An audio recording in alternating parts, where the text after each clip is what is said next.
Most people think reinventing yourself means becoming a whole new person overnight. They think you need a lightning bolt moment where everything changes at once, but that's not true. Reinventing yourself comes from small choices, repeated over time, until the old version of you doesn't fit anymore. And if there's one character who proves this, it's Paul Kellerman. Kellerman started as a government agent willing to kill for his orders. He had no conscience, no guilt, no problem hurting people. But by the end of his story, he became someone who actually tried to do good, even sacrificing things for people he once would have destroyed. That's a real transformation. That's why he's the right teacher for this. Let's break down what he can teach you. Start here. Notice the moment your conscience speaks up. Kellerman didn't wake up one day as a good man. It started small, with a flicker of doubt about the people he was hurting. He noticed that flicker instead of crushing it like he used to. This is emotional regulation. Waiting a few seconds before reacting lets your emotional brain calm down, so your thinking brain can actually take over. Kellerman started pausing on those flickers instead of ignoring them. If you feel a small voice telling you something's wrong, don't shut it down. That voice is the start of change. Next, stop blaming the system for who you became. Kellerman used to say he was just following orders. It was easy. It meant he didn't have to feel responsible for anything he did. But real change started when he stopped hiding behind that excuse. This is locus of control. People feel calmer when they focus on what they can actually change, not what they can't. Kellerman couldn't change his past orders, but he could change what he did next. Stop blaming your past for trapping you. Focus on the one thing you can control right now, which is your next move. Let one relationship crack you open. Kellerman had a woman in his life, Lisa, who he actually loved. That love didn't fit with the man he used to be. It made him question everything he thought he was okay with. This is cognitive reappraisal.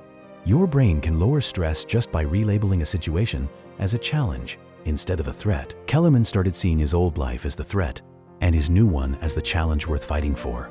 Let the people who matter to you push you toward becoming someone better. That's not weakness, that's growth. Do the uncomfortable thing before you feel ready. Kellerman didn't wait until he felt like a good person to start acting like one.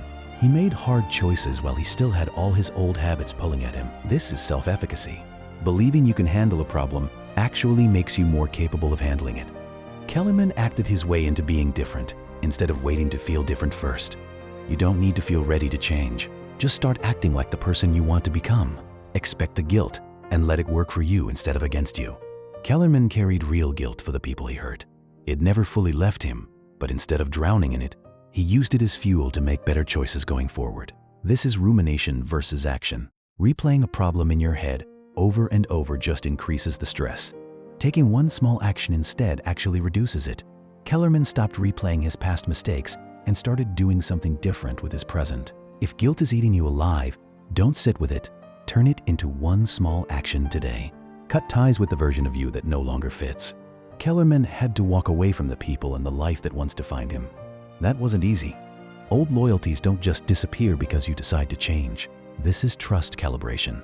Sharing information selectively, not with everyone, lowers your risk and lowers your anxiety at the same time. Kellerman had to be careful about who from his old life he let stay close, because some of them would have dragged him right back. You might need to quietly step back from people who keep pulling you toward your old self. Hold on to a reason bigger than yourself. Kellerman's change wasn't just about being a better man in general. It was tied to protecting someone he actually cared about. That gave his change a real direction instead of just vague good intentions. This is meaning as a buffer. Having a clear purpose makes pain and isolation easier to carry, even when the change is hard and lonely. Find a reason for your change that's bigger than just feeling better. It'll carry you on the days you want to quit. Expect people to doubt the new you and keep going anyway. Nobody around Kellerman trusted his change right away. Why would they? He'd spent years proving he was someone else entirely. This is delayed gratification. People who can wait for a bigger reward later tend to make better decisions under pressure. Kellerman didn't need instant trust from everyone. He kept proving himself through actions, over time, until the proof was undeniable. Don't expect people to believe your change overnight. Let your actions build that proof slowly. Understand that becoming someone new gets easier the more you practice it. The first hard choice Kellerman made toward being better felt impossible.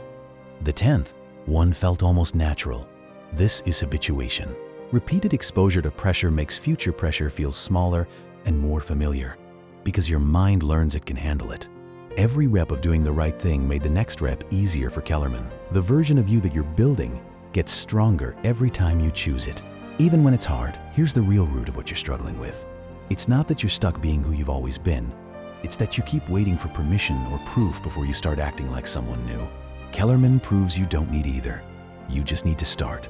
So here's what you do right now. Notice one thing your conscience has been telling you and actually listen to it. Do one uncomfortable thing today that the new version of you would do. Step back from one person or habit that keeps pulling you toward your old self. Hold on to one reason for changing that's bigger than just feeling better about yourself. You don't become someone new in one big moment.